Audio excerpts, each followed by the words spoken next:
अपने आदेश का पालन करने हेतु मैं गरुड़ को आपके कोप का भाजन नहीं बनने दे सकता। गरुड़ मेरा वाहन है और मेरा भक्त भी। उसकी रक्षा करना मेरा दायित्व है।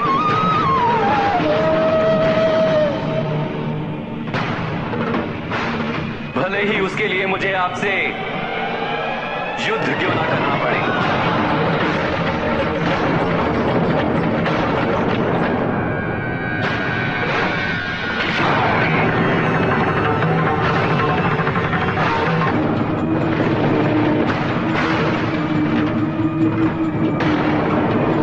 बिना अपने विवेक का उपयोग किए बंधवत अपने आराध्य के आदेश का पालन करना भक्ति भाव के लिए शोभनीय है। और स्थिति को पूरी तरह समझे बिना अपने भक्त की रक्षा के लिए किसी और भक्त पर आक्रमण करना भक्त प्रेम की भावना के लिए अशोभनीय। नारायण गरुड़ ने नियमों का उल्लंघन किया है।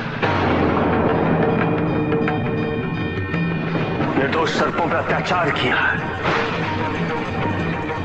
क्या यह न्याय नहीं? जो सर्प इस समय पृथ्वी लोक पर भ्रमण कर रहे हैं वो सभी दंड के पात्र हैं, क्योंकि ब्रह्मदेव का आदेश त्रिदेव का आदेश है। आपका आदेश है, मेरा आदेश है।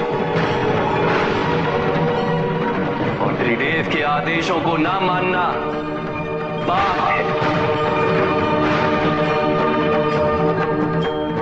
अर्थात दंडनीय। ब्रह्मदेव ने आदेश अवश्य दिया था नारायण कि सर्प पाताल लोक में वास करे, किंतु उसकी अवधि उन्होंने निर्धारित नहीं की थी।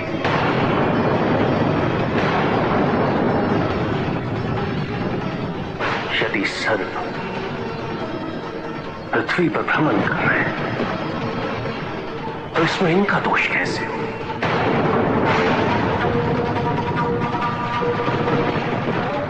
ब्रह्मदेव जिन्होंने स्वयं इस सृष्टि की रचना की है, इन सर्पों की उत्पत्ति भी तो उन्हीं से हुई थी।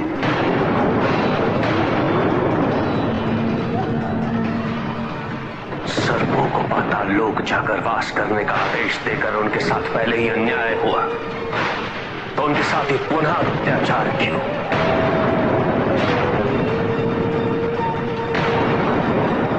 केवल इसलिए क्योंकि वह वैशाली जीव है। न्याय अन्याय तो कर्म के आधार पर निर्धारित होता है महादेव। आप कदाचित ये भूल रहे कि इन्हीं सर्पों ने गरुड़ की माता को बंदी बनाने का छल किया था। सर्पों ने जो कुछ भी किया नारायण, उसके बल पर आप गरुड़ों को निर्दोष सिद्ध नहीं कर सकते।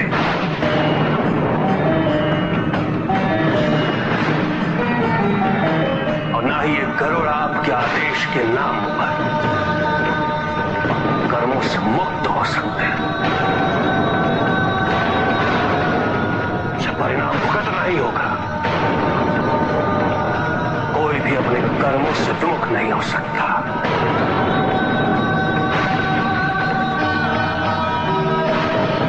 त्रिदेव भी नहीं। आप वो कीजिए जो आपको ठीक लगता है। मैं वो करूंगा जो मुझे उचित लगता है।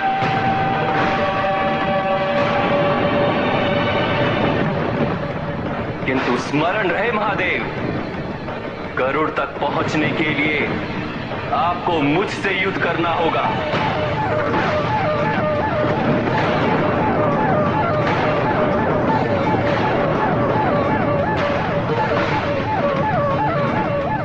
मुझे परास्त करना होगा।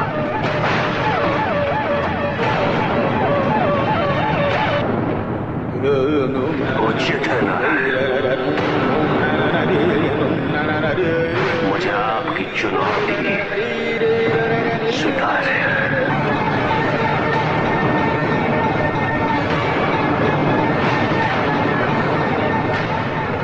वासुकी, गरुड़,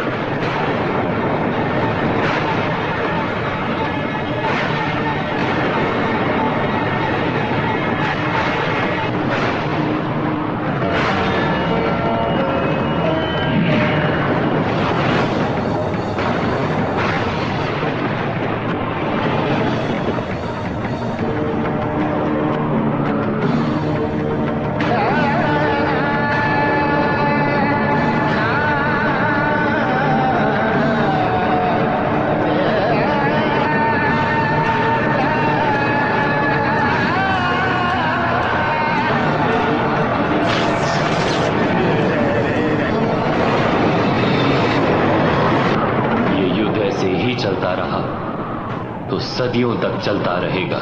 महादेव को रोकना ही होगा।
आपके नेत्रों में ये अश्रु इस बात का प्रमाण है कि आपकी अनासक्ति से आसक्ति तक की यात्रा अब पूर्ण हुई। इसीलिए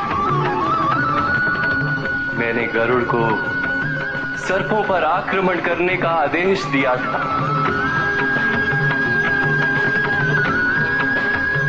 ताकि मैं आपको अपने से युद्ध करने के लिए विवश कर सकूं। इधर आपके मुख पर निर्लिप्तता के भाव गए और उधर सृष्टि अपनी पूर्णता की ओर अग्रसर हो रही है।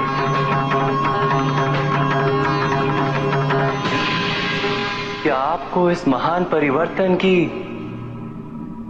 अनुभूति हो रही है महादेव? महादेव, शांत हो जाइए, अन्यथा संसार का विनाश निश्चित है। इस नश्वर संसार की आवश्यकता ही क्या, इसकी अनिवार्यता ही क्या? आपका संसार से विमुख होना संसार के लिए उचित नहीं महादेव। सृष्टि आपके और आदिशक्ति के मिलन के बिना अपनी पूर्णता कभी प्राप्त नहीं कर सकती। आदिशक्ति मेरे समक्ष किसी भी रूप में क्यों ना है, मैं उसे स्वीकार नहीं कर सकता।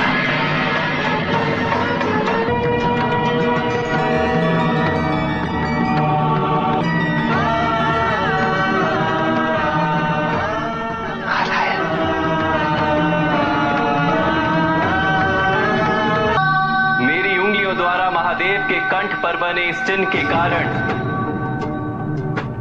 महादेव को शितिकंठ नाम से भी जाना जाएगा।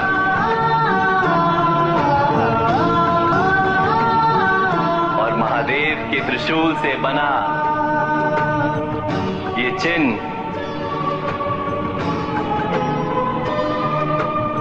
मैं सदैव धारण करूंगा। नारायण की इस लीला में मुझे ये भूमिका निभानी पड़ी। यदि भूल से मैंने किसी मर्यादा का उल्लंघन किया तो मुझे दंड दीजिए। नहीं गरुड़, तुम्हें क्षमा मांगने की कोई आवश्यकता नहीं। मैंने ऋषि क्रतु के पुत्रों को जो वरदान दिया, तुम्हारे कृत्य ने उस वरदान को पूर्ण कर दिया।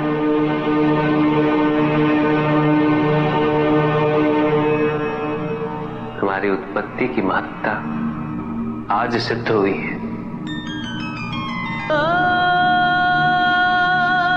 प्रभु, मुझे अपनी शरण में ले लीजिए प्रभु। विषैला होने के कारण इस संसार ने जिस प्रकार से तुम्हारी उपेक्षा की, तुम्हें अपमानित किया, उससे यही सिद्ध होता है वासुकी कि समाज में व्याप्त इस विचारधारा से अधिक विषैला कुछ भी नहीं।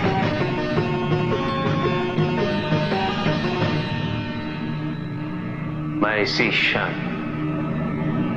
तुम्हें अपने कंठ पर धारण करूंगा। संकेत होगा उस पक्षपाती समाज के कि समय आ गया है सर्पों पे हो रहे अत्याचार के अंत का,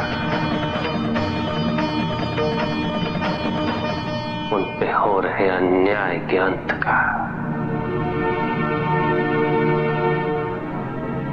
उन्हें उनका उपयुक्त स्थान प्रदान करने का।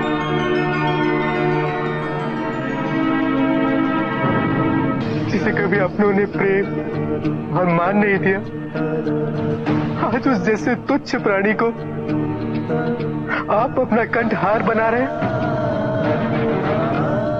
आज मेरे मन की प्रत्येक वेदना दूर हो गई प्रभु।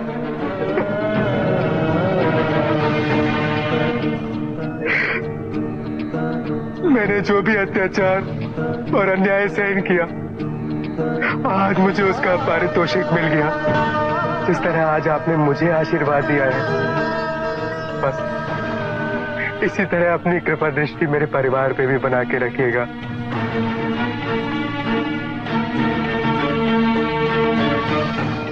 बस मेरी यही मनोकामना है प्रभु, यही मनोकामना है। तुम्हारी ये मनोकामना अवश्य पूर्ण होगी।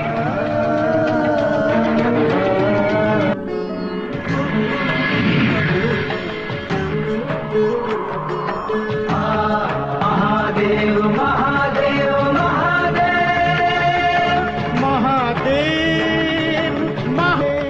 वासुकी को धारण करने के कारण महादेव को नागेंद्र हराय भी कहा जाएगा।